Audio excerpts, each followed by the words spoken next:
Murati, i cili i patndezur që me kohë ushtarët e vet, nuk rinte duar kyç dhe pa u interesuar për gjithçka që duhej bërë e që ia vlente çështjes së luftës. Me urrejtje e mëri të madhe në zemër, pasi mblodhi një ushtri prej 40.000 kalorësis.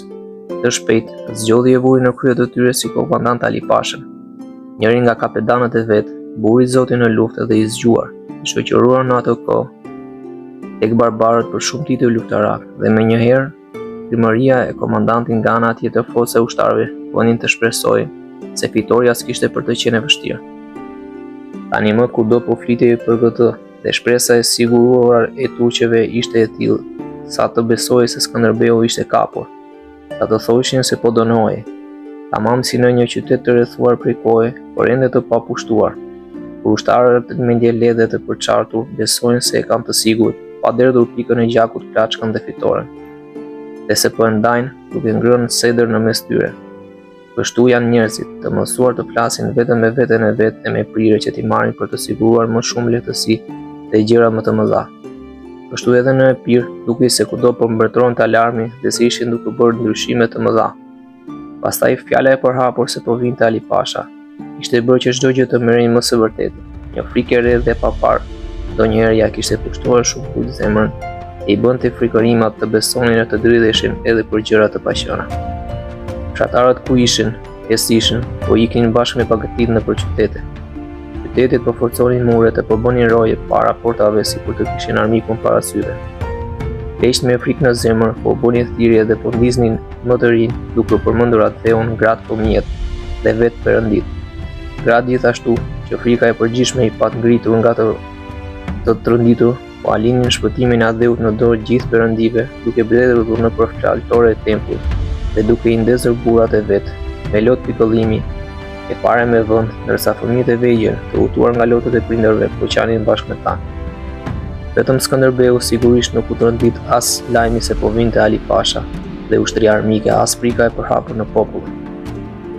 Ai jo vetëm që s'besonte për ndonjë rrezik, por as që e mendonte fare një dyshim të tillë, që t'i brente zemrën, përkundrazi ai qeshte me përpjekjet e kota të armikut dhe me frikën edhe më të kotë të vetëve. Prandaj pasi rregulloi më parë me urtësi të madhe tërë punët në për gjithë vendin, me qëllim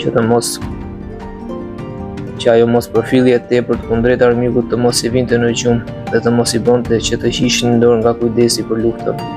Gjallë si me vepra, si me fjalë, e besim aq të madh në zemër e të gjithëve dhe u andezi në shpirt besimin aq të madh në zemrat të gjithëve.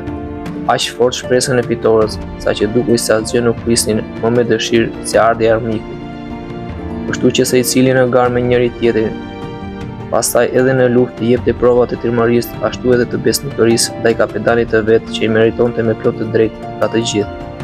Një shembull fort i shkëlqyer guximit të pamposhtur dhe besimit të admirueshëm në këtë mes që edhe një veprim tjetër i Skënderbeut, i cili të roqi vërejtjen dhe i bëri të gjithë ta shikonin me admirim shumë të madh. E unë do të besonja se dhe vetë Ali Pasha, sikur të kishte pasur mundësi ta shikonte këtë veprim, do ta kishte admiruar fort besimin e pazakonshëm të këtij kapetani. Kur erdhën tek ai fluturimthin nga të katër anët, gjithë ajo mizëri gjindjesh e popu shtrima, saqë të mund të bëjë jo vetëm një ushtri dhe as kudo, dhe ndërsa po qëndroni para tij duke pritur urdhrin e duke kërkuar armë, si në fillim i lavdëroi të gjithë, pastaj duke mjaftuar me ndihmën e më të zgjedhurve, dha urdhër që të qëndronin vetëm 8.000 kalorës e 7.000 pëmësor, ndërsa të tjerët i dërgoi në shtëpi, si nga forcat e mëparshme, ashtu edhe nga të rekrutuarit rishtas, nga të cilët gjithashtu një pjesë e vuri në për disa vende për nevojat të ndryshme të luftës. Të gjithë u habitën me planin kaq të goditshëm të këtij njeriu.